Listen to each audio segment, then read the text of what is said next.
Another post, Paulo Avellino. Aba, tumatapang na talaga si Pau. Panay ang post sa kanyang Twitter o either sa kanyang Facebook. Na ayon sa kanya, mas masarap mag-celebrate ng holiday kapag kasama mo ang mahal mo sa buhay. At syempre, unang-una na doon ang pamilya. And kasama na rin si Kim Joo doon.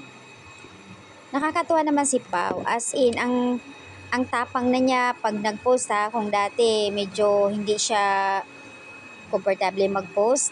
Ngayon, grabe. Patunay talaga na Kim Pao forever na talaga. And love each other stronger together. Love is magical. Looking younger. When you are so much love with each other, grabe.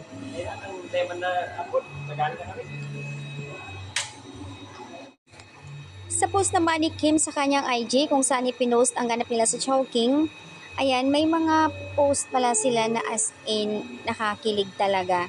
Hindi lang siguro nakunan ng ibang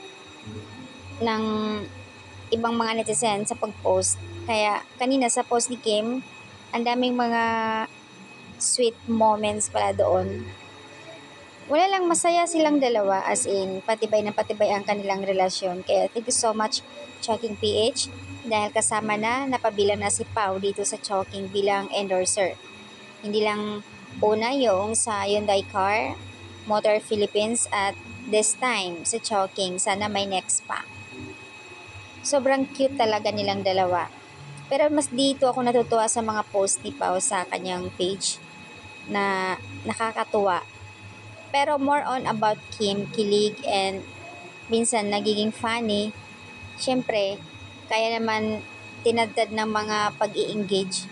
Pero the last time, ang kanyang post na 30 days to go, single pa rin. Parang iba yung post niya.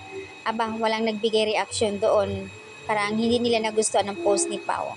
Pero pagkadating sa kilig so much about kay Kim, ayan, tatadta din talaga ng komento ang post niya.